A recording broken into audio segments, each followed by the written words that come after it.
क्या आपने कभी पिज़ारो और इंका साम्राज्य के पतन के बारे में सुना है या मैरी एंटोनेट की कूटनीति के बारे में?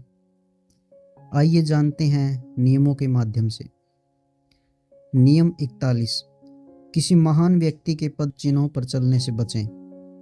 नियम 41 उन लोगों के लिए एक बड़ी चुनौती है जिनके पिता या पूर्वज बहुत सफल रहे हैं या जो किसी ऐसे पद पर बैठते हैं जहां पहले कोई दिग्गज व्यक्ति था। यह नियम कहता है कि अगर आप किसी की परछाई में रहेंगे तो आप कभी चमक नहीं पाएंगे। क्या आपने कभी सोचा है कि महान पिताओं के बेटे अक्सर असफल क्यों हो जाते हैं, या क्यों एक बहुत सफल लीडर के बाद आने वाला व्यक्ति अक्सर फीका नजर आता है? शक्ति का 41वां नियम कहता है, जो पहले से मौजूद है वह हमेशा असफल से ज़्यादा शानदार लगता है। अगर आप किसी महान व्यक्ति के उत्तराधिकारी बनते हैं तो आपको उनकी सफलता को न केवल दोहराना होगा बल्कि उसे दोगुना करके दिखाना होगा ताकि लोग आपको याद रखें। किसी और के बनाए रास्ते पर चलने से आप अपनी पहचान खो देते हैं। अपनी खुद की विरासत बनाने के लिए आपको पुराने नाम को पीछे छोड़ना होगा और अपना खुद का सूरज उगाना होगा। नियम का उल्लंघन। अलेक्जेंडर द ग्रेट और फिलिप द्वितीय। सिकंदर यानी अलेक्जेंडर द ग्रेट के पिता फिलिप द्वितीय एक बहुत ही शक्तिशाली राजा थे। उन्होंने अपनी सेना को अजेय बना दिया था। सिकंदर को डर था कि उनके पिता दुनिया की हर जीत हासिल कर लेंगे और उनके लिए कुछ नहीं बचेगा। सिकंदर ने अपने पिता के तरीकों की नकल नहीं की। उन्होंने अपने पिता की मृत्यु के बाद अपनी एक अलग पहचान बनाई। उन्होंने वह कर दिखाया जो उनके पिता सोच भी नहीं सकते थे, पूरी दुनिया को जीतने का सपना। उन्होंने अपने पिता की परछाई को मिटाने के लिए अपनी जीत को इतना विशाल बना दिया कि आज दुनिया उन्हें महान कहती है, न कि सिर्फ फिलिप का बेटा। अपनी पहचान बनाने की 3 रणनीतियां। किसी दिग्गज के बाद अपनी जगह कैसे बनाएं? पहला बिंदु, पुराने को नष्ट करें। पुराने लीडर के उन तरीकों या नियमों को बदलें जो अब काम के नहीं हैं। कुछ नया और क्रांतिकारी करें ताकि लोग आपकी बात करें। दूसरा बिंदु, अपनी खुद की शैली। अपनी खुद की शैली विकसित करें। अगर पुराना व्यक्ति बहुत गंभीर था तो आप थोड़े उत्साहजनक बने, अपनी अलग सिग्नेचर शैली रखें। तीसरा बिंदु, शुरुआत से शुरू करें। कभी यह न कहें कि मैं उनके काम को आगे बढ़ा रहा हूं, इसके बजाय कहें मैं एक नया युग शुरू कर रहा हूं। शब्दों का यह बदलाव आपकी शक्ति को बढ़ा देता है। परछाई में रहने का खतरा क्या है? याद रखिए, लोग हमेशा तुलना करते हैं। अगर आप उनके जैसा ही काम करेंगे तो लोग कहेंगे कि यह तो उनकी वजह से हुआ है। अगर आप उनसे थोड़ा भी कम करेंगे तो लोग आपको नाकाबिल कहेंगे। इसलिए एक मास्टर रास्ता है, उनसे अलग और बेहतर होना। आज के दौर में व्यवहारिक सलाह। इसे आज के कैरियर और सोशल लाइफ में कैसे इस्तेमाल करें? पहला बिंदु, फैमिली बिजनेस। अगर आप अपने परिवार के स्थापित काम को संभाल रहे हैं तो उसमें अपनी आधुनिक सोच और डिजिटल टच जोड़ें। जब आप बिजनेस को एक नई ऊंचाई पर ले जाएंगे तभी आपकी गिनती एक लीडर के रूप में होगी। दूसरा बिंदु, नई जॉब या पद। अगर आप किसी ऐसे व्यक्ति की जगह आए हैं जिसे सब प्यार करते थे तो उनकी नकल न करें। अपनी नई योजनाएं लाएं और टीम को दिखाएं कि आपके पास एक अलग और बेहतर विजन है। नियम का अपवाद। क्या कभी पद चिन्हों पर चलना चाहिए? हाँ, सिर्फ तब जब पिछला व्यक्ति बदनाम या असफल रहा हो। ऐसी स्थिति में आपको बस सामान्य और ईमानदार दिखना है और लोग आपकी जय जयकार करने लगेंगे। कमजोर पूर्वज के बाद आना एक वरदान होता है।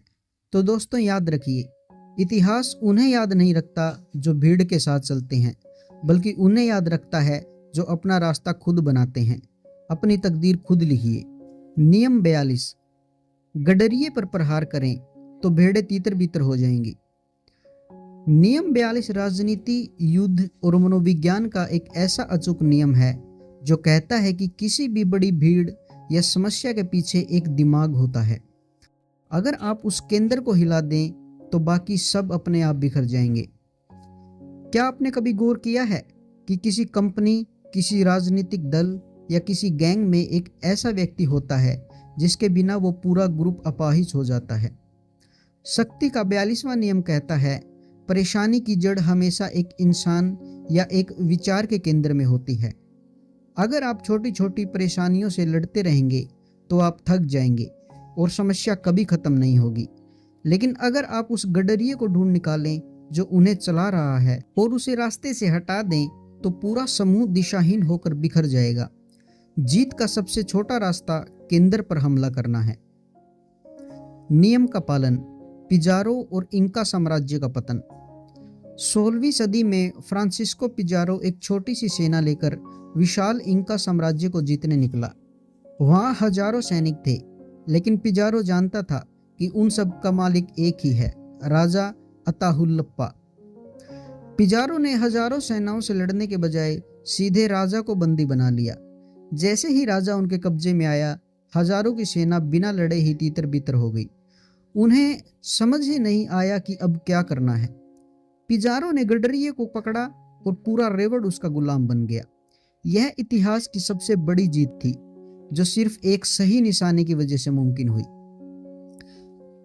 गडरिये को पहचानने और हराने की 3 तकनीकें। आप किसी ग्रुप के पावर सेंटर को कैसे बेअसर कर सकते हैं? पहला बिंदु, जड़ की पहचान। यह जरूरी नहीं कि वह इंसान सबसे ऊंचे पद पर बैठा हो। कभी कभी एक सलाहकार या एक क्रिएटिव माइंड असली गडरिया होता है। उसे पहचाने जो सबको प्रभावित कर रहा है। दूसरा बिंदु, उसे अलग थलग करें। उसे उसके समर्थकों से दूर करें। जब कोई लीडर अकेला पड़ता है तो उसकी शक्ति आधी रह जाती है। उनके बीच गलतफहमियां पैदा करना यहाँ काम आता है। तीसरा बिंदु, बातचीत का रास्ता बंद करें। अगर आप उसे चुप करा देते हैं या उसकी शाख खराब कर देते हैं तो उसके पीछे चलने वाले लोग खुद ही उसका साथ छोड़ देंगे। शक्ति का केंद्र। याद रखिए, हर बड़ी समस्या का एक सेंटर ऑफ ग्रेविटी होता है।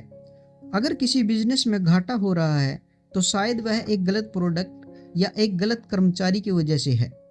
अगर कोई आपके खिलाफ साजिश रच रहा है तो उसके पीछे एक ही मास्टरमाइंड होगा, बाकी सब सिर्फ शोर हैं। असली सिग्नल को ढूंढे। आज के दौर में व्यवहारिक सलाह, इसे आज की लाइफ और प्रोफेशनल वर्ल्ड में कैसे इस्तेमाल करें। पहला बिंदु, ऑफिस पॉलिटिक्स। अगर पूरी टीम आपके खिलाफ है तो हर किसी से बहस न करें। उस एक व्यक्ति को ढूंढे जो कान भर रहा है, उससे अकेले में बात करें या उसे अपनी तरफ कर लें। दूसरा बिंदु, यूट्यूब और कंटेंट। अगर कोई आपकी आलोचना कर रहा है तो हर कमेंट का जवाब न दें। उस मुख्य नैरेटिव को बदलें जहां से नफरत आ रही है। तीसरा बिंदु, सोशल वर्क।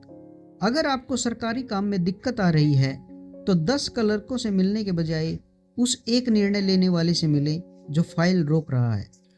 नियम 44, मिरर इफेक्ट से दुश्मन को निहत्था और भ्रमित करें। नियम 44 एक ऐसा मनोवैज्ञानिक जाल है जिसे आईने का खेल कहा जाता है। यह नियम सिखाता है कि जब आप अपने दुश्मन या प्रतिद्वंदी के व्यवहार की हूबहू नकल करते हैं तो वे अपनी सोचने समझने की शक्ति खो देते हैं। वे यह समझ नहीं पाते कि आप क्या कर रहे हैं और इसी उलझन में वे खुद को एक्सपोज कर देते हैं। क्या आपने कभी किसी को आईना दिखाया है? जब हम आईने में देखते हैं तो हमें वही दिखता है जो हम हैं। शक्ति के खेल में मिरर इफेक्ट का मतलब है अपने दुश्मनों की चालों, उनके व्यवहार और उनकी भावनाओं की नकल करना।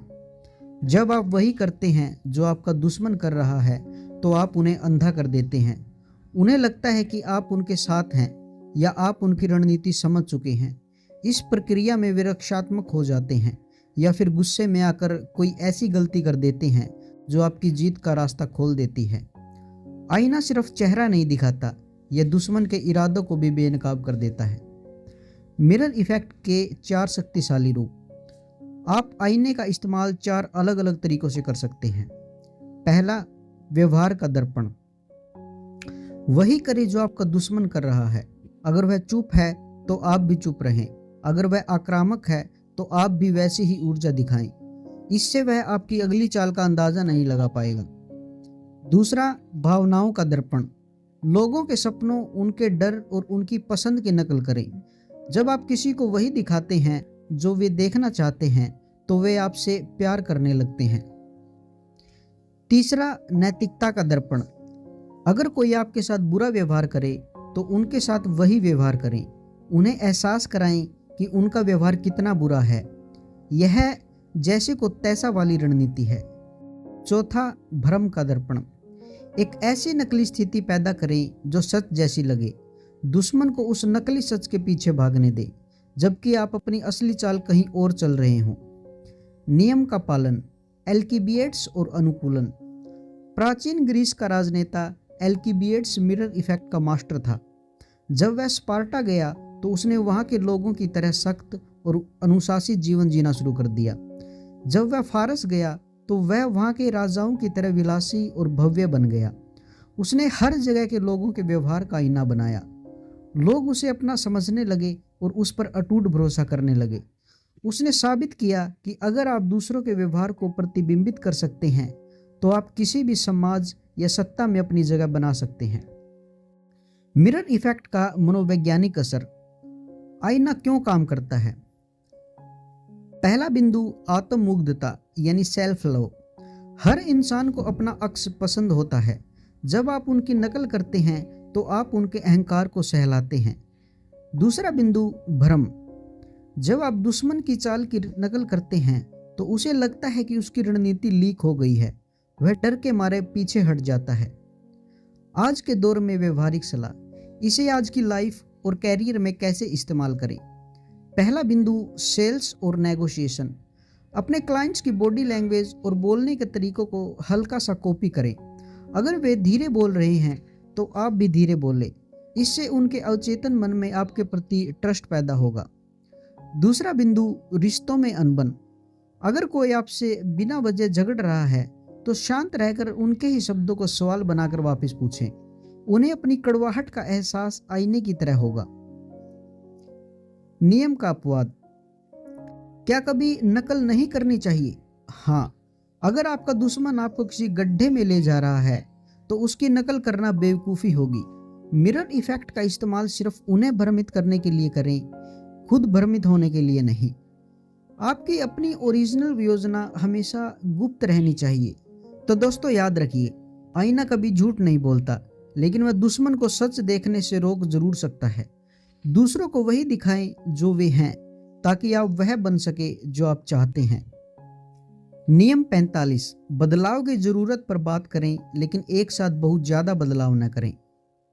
नियम 45 सत्ता परिवर्तन और मनोविज्ञान का एक ऐसा नियम है जो हर बड़े लीडर, राजनेता और बिजनेस हेड को पता होना चाहिए। यह नियम कहता है कि लोग बदलाव तो चाहते हैं लेकिन वे बदलाव से डरते भी हैं। क्या आपने कभी गौर किया है कि जब कोई कंपनी या सरकार रातों रात सब कुछ बदल देती है तो लोग अचानक विरोध पर उतारू हो जाते हैं, भले ही वह बदलाव उनके भले के लिए हो। शक्ति का 45वां नियम एक मनोवैज्ञानिक कड़वी सच्चाई बताता है। इंसान आदतों का गुलाम है। हम बदलाव के बारे में बात करना तो पसंद करते हैं, लेकिन असलियत में हम पुराने ठर्रे और परंपराओं में सुरक्षित महसूस करते हैं। अगर आप सत्ता में नए आए हैं और एक साथ सब कुछ बदल देंगे तो अराजकता और विद्रोह को जन्म देंगे। अपनी शक्ति को बनाए रखने के लिए आपको पुरानी जड़ों को थामे रखते हुए धीरे धीरे नई शाखाएं उगानी होंगी। नियम का उल्लंघन, सर थॉमस मोर और कट्टर बदलाव। 16वीं सदी के इंग्लैंड में जब राजा हेनरी 8वें ने चर्च के नियमों को पूरी तरह बदलने और खुद को सर्वोच्च घोषित करने का फैसला किया तो उन्होंने अपने सबसे वफादार सलाहकार थॉमस मोर को खो दिया। बदलाव इतना क्रांतिकारी और अचानक था कि समाज का एक बड़ा हिस्सा इसे पचा नहीं पाया। नतीजे में बहुत खून खराबा हुआ। थॉमस मोर ने अपनी जान गंवा दी और राजा की सत्ता हिल गई। अगर हेनरी 8वें ने पुराने रीति रिवाजों का सम्मान करते हुए धीरे धीरे बदलाव पेश किए होते तो उन्हें इतना विरोध नहीं झेलना पड़ता। जो इंसान पुरानी पहचान को पूरी तरह मिटाना चाहता है वह खुद मिट जाता है। सुरक्षित बदलाव की 3 रणनीतियां। बिना विरोध के सिस्टम को कैसे बदलें। पहला बिंदु, पुराने का मुखौटा। जब भी आप कुछ नया करें तो उसे पुराने नाम या पुराने तरीके से जोड़ दें। लोगों को लगना चाहिए कि यह सुधार है, विनाश नहीं। दूसरा बिंदु, किस्तों में बदलाव। एक बड़ा धमाका करने के बजाय छोटे छोटे कदम उठाएं। जब लोग एक छोटे बदलाव के आदी हो जाएं, तब अगला कदम बढ़ाएं। तीसरा बिंदु, बदलाव की जरूरत को बेचें। लोगों को यकीन दिलाएं कि अगर बदलाव नहीं हुआ तो बहुत बड़ा नुकसान हो जाएगा। उन्हें बदलाव का मसीहा बनने दीजिए, शिकार नहीं। अतीत का सम्मान। याद रखिए, समाज की जड़ें अतीत में होती है। अगर आप एक नए लीडर हैं तो पुराने लीडर की अच्छी बातों की तारीफ करें, भले ही आप उन्हें बदलने वाले हों। जब आप अतीत का सम्मान करते हैं तो लोग आप पर भरोसा करते हैं और आपकी नई सोच को स्वीकार करने के लिए तैयार हो जाते हैं। आज के दौर में व्यवहारिक सलाह, इसे आज के कैरियर और मैनेजमेंट में कैसे इस्तेमाल करें। पहला बिंदु, कॉर्पोरेट लीडरशिप।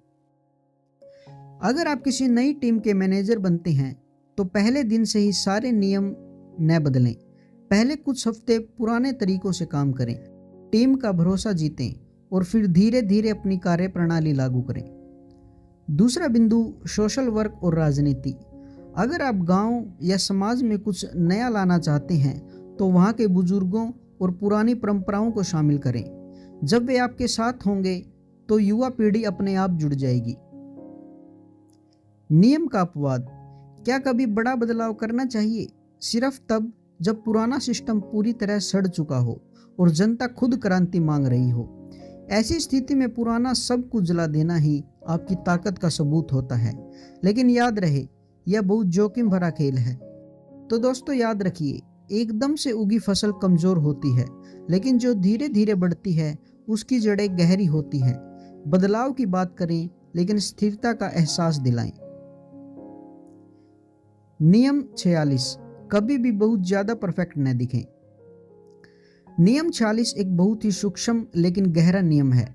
यह नियम उन लोगों के लिए है जो सफलता की सीढ़ियां चढ़ रहे हैं।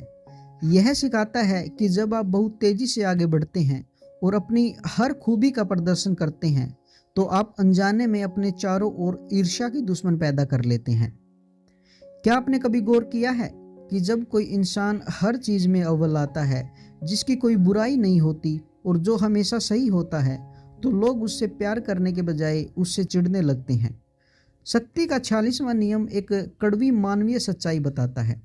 दूसरों की श्रेष्ठता को स्वीकार करना इंसान के अहंकार के लिए सबसे मुश्किल काम है। जब आप खुद को परफेक्ट दिखाते हैं तो आप दूसरों को उनकी कमियों का एहसास कराते हैं। इससे ईर्ष्या पैदा होती है जो एक खामोश जहर की तरह है।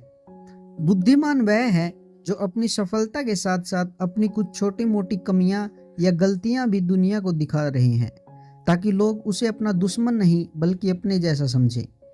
ईर्ष्या का साइलेंट वॉर। ईर्ष्या एक ऐसा दुश्मन है जो कभी सामने से वार नहीं करता। यह पीठ पीछे गपशप के रूप में आता है। यह आपके काम में छोटी छोटी रुकावटें डालने के रूप में आता है। अगर आप बहुत चमकेंगे तो आप दूसरों की आंखों में चुभने लगेंगे। अपनी चमक को थोड़ा धुंधला रखना ही आपकी सुरक्षा है। नियम का पालन। सर थॉमस मोर और विनम्रता का ढोंग। 16वीं सदी के इंग्लैंड में सर थॉमस मोर एक बहुत विद्वान और शक्तिशाली व्यक्ति थे। वे जानते थे कि उनकी बुद्धि और राजा से उनकी नज़दीकी दूसरों को जला सकती है। उन्होंने कभी भी अपनी संपत्ति या अपनी अकल का प्रदर्शन नहीं किया। वे अक्सर अपनी साधारण आदतों के बारे में बात करते थे और अपनी छोटी छोटी भूलों का मजाक उड़ाते थे। इस तरह उनके प्रतिद्वंदी उन्हें खतरा समझने के बजाय इंसान समझते थे। उन्होंने अपनी परफेक्शन को अपनी सादगी के पीछे छुपा लिया था। अपनी कमियां दिखाने की 3 तकनीकें। आप दूसरों की जलन को शांत कैसे कर सकते हैं? अपनी किस्मत को श्रेय दें। जब आप सफल हो तो कहें कि इसमें मेरी मेहनत से ज़्यादा मेरी किस्मत और आप सबका साथ रहा है। इससे लोगों का अहंकार शांत रहता है। दूसरा बिंदु, एक बेरहम गलती स्वीकार करें। कभी कभी अपनी किसी ऐसी छोटी गलती या हार का जिक्र करें जो बहुत गंभीर न हो, लेकिन जो आपको कमजोर और मानवीय दिखाए। तीसरा बिंदु, मदद मांगे। जब आप किसी से छोटी सी सलाह या मदद मांगते हैं तो आप उन्हें श्रेष्ठ महसूस कराते हैं। इससे वे आपके समर्थक बन जाते हैं। आज के दौर में व्यवहारिक सलाह, इसे आज की लाइफ और डिजिटल दुनिया में कैसे इस्तेमाल करें। पहला बिंदु, सोशल मीडिया और यूट्यूब। सिर्फ अपनी लग्जरी लाइफ या अपनी जीत मत दिखाइए। अपने संघर्ष, अपनी मेहनत के दौरान हुई गलतियों और अपने बैड डेज के बारे में भी बात करें। इससे आपकी ऑडियंस आपसे जुड़ाव महसूस करेगी। दूसरा बिंदु, ऑफिस पॉलिटिक्स। अगर आपको प्रमोशन मिलता है तो आपके ऑफिस में मिठाई बांटते समय अपनी घबराहट या नई जिम्मेदारी के डर का जिक्र करें। इससे आपके सहकर्मी आपसे जलने के बजाय आपकी मदद करना चाहेंगे। तीसरा बिंदु, पब्लिक स्पीकिंग। अपनी बातों में कभी कभी सेल्फ डिप्रेकेटिंग ह्यूमर यानी खुद का मजाक उड़ाने का इस्तेमाल करें। जो खुद पर हंस सकता है, लोग उस पर कभी हमला नहीं करते। नियम का अपवाद। क्या कभी परफेक्ट दिखना चाहिए? सिर्फ तब जब आपका सामना ऐसे लोगों से हो जो आपसे बहुत नीचे हैं और जिन्हें डराना जरूरी है। लेकिन अपने बराबर वालों या अपने ऊपर वालों के सामने अपनी इंसानियत और अपनी कमियां दिखाना ही असली बुद्धिमानी है। तो दोस्तों याद रखिए, देवता बनने की कोशिश न करें, क्योंकि देवताओं की बलि चढ़ाई जाती है। इंसान बने रहिए, सफल रहिए, लेकिन अपनी परफेक्शन को एक राज रहने दीजिए। नियम 47, उस लक्ष्य से आगे न बढ़ें जिसे आपने तय किया था, जीत में रुकना सीखें। नियम 47 उन लोगों के लिए एक सख्त चेतावनी है जो जीत के नशे में चूर होकर अपनी सीमाएं भूल जाते हैं। यह नियम सिखाता है कि सबसे खतरनाक पल वह नहीं होता जब आप हार रहे होते हैं, बल्कि वह होता है जब आप जीत रहे होते हैं। क्या आपने कभी गौर किया है कि बहुत से लोग एक बड़ी सफलता हासिल करने के बाद अचानक सब कुछ गंवा देते हैं। वे जोश में आकर एक और बड़ा जोखिम उठा लेते हैं और अपनी पुरानी जीत को भी दांव पर लगा लेते हैं। शक्ति का 47वां नियम कहता है, जीत का क्षण अक्सर सबसे बड़ा खतरा होता है। जब आप जीतते हैं तो आपका अहंकार और आपका आत्मविश्वास आपको अंधा कर देता है। आपको लगता है कि आप अजय हैं, लेकिन याद रखिए, रणनीति और सावधानी ही आपको शिखर पर पहुंचाती है, और भावनाओं में बहकर लिया गया एक भी कदम आपको खाई में गिरा सकता है। एक असली मास्टर वह है जो जानता है कि कब रुकना है और कब अपनी जीत का जश्न मनाना है। नियम का उल्लंघन, नेपोलियन और रूस की हार। नेपोलियन बोनापार्ट इतिहास का सबसे महान सेनापति था, लेकिन वह इस नियम को भूल गया। उसने यूरोप के लगभग हर देश को जीत लिया था। उसका असली लक्ष्य हासिल हो चुका था, लेकिन उनकी भूख बढ़ती गई। उसने रूस पर हमला करने का फैसला किया, जो कि एक बहुत बड़ी गलती थी। उसके सलाहकारों ने उसे रोका, लेकिन जीत के नशे में वह किसी की सुनने को तैयार नहीं था। वह अपने लक्ष्य से बहुत आगे निकल गया। नतीजा, कड़ाके की ठंड और रूसी सेना का छापामार रणनीति ने उसकी विशाल सेना को तबाह कर दिया। नेपोलियन की एक वह अतिरिक्त जीत की चाहत उसके पूरे साम्राज्य के पतन का कारण बनी। रुकने की कला, इसकी 3 रणनीतियाँ। आप अपनी जीत को सुरक्षित कैसे रख सकते हैं? पहला, पहले से लक्ष्य तय करें।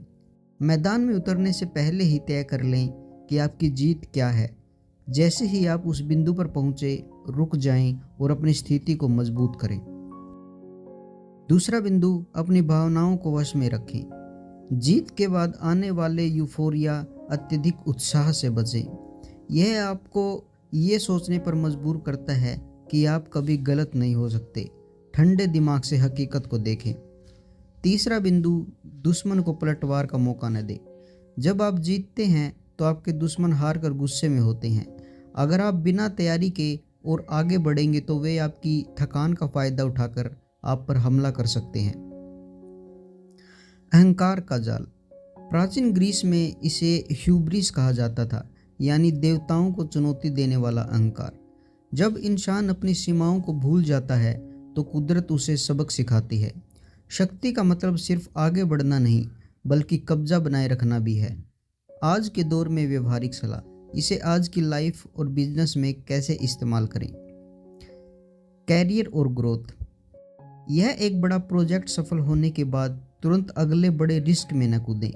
पहले अपनी टीम को आराम दें, अपनी सफलताओं का विश्लेषण करें और अपनी नींव मजबूत करें। दूसरा बिंदु, स्टॉक मार्केट और ट्रेडिंग।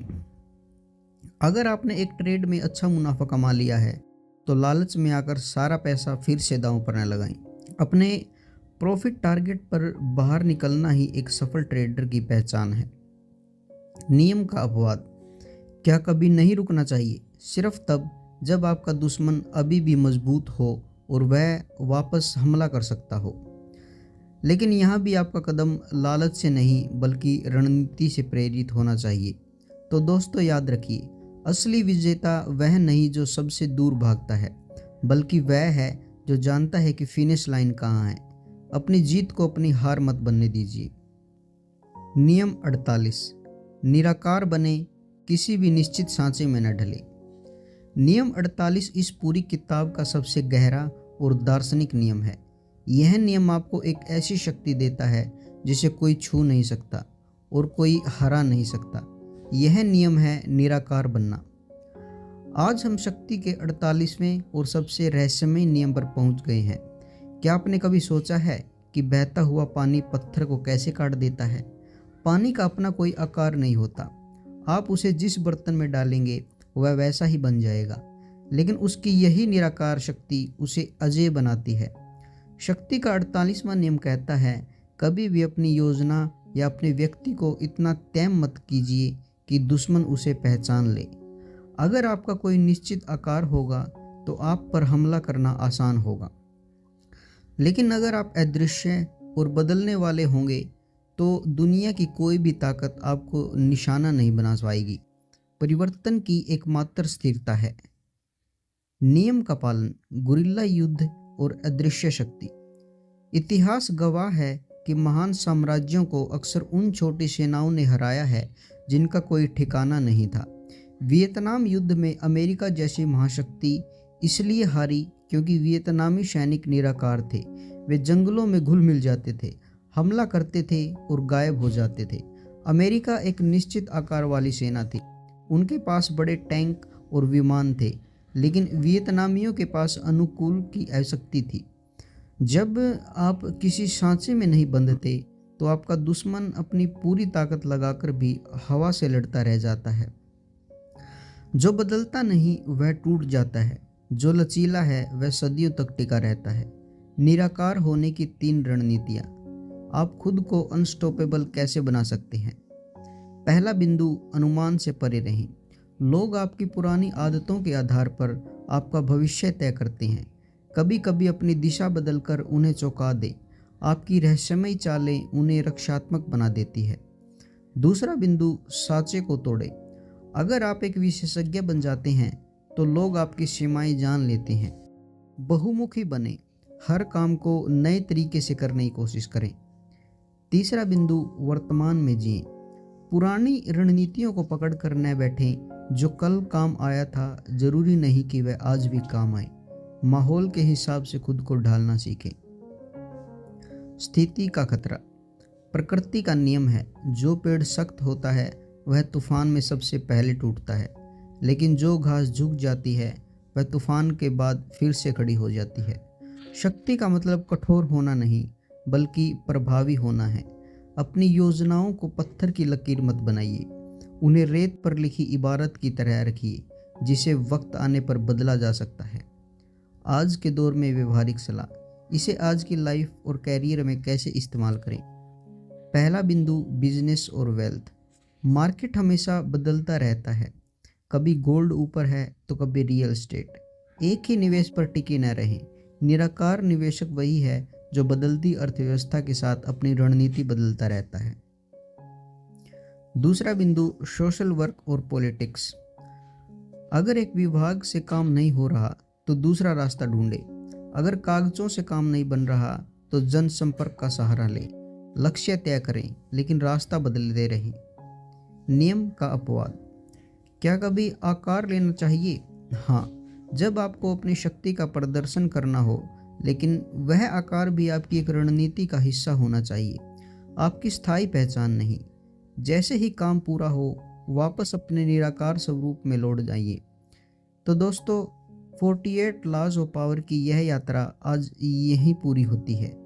याद रखिए, शक्ति कोई मंजिल नहीं बल्कि एक सफ़र है। पानी की तरह बनिए, शांत, लचीला और शक्तिशाली। आपने इन 48 नियमों को सुना और समझा। अब समय है इन्हें अपने जीवन में उतारने का। सत्ता का खेल दिमाग का खेल है। अगर आप जागरूक हैं तो आप विजेता हैं। मैं हूं योगी और यह थी हमारी 48 लॉज ऑफ पावर की पूरी सीरीज। मुझे उम्मीद है कि यह नियम आपके जीवन और आपके कैरियर को एक नई दिशा देंगे। अगली बार हम किसी और महान किताब के साथ मिलेंगे। तब तक सीखते रहिए, बढ़ते रहिए। धन्यवाद।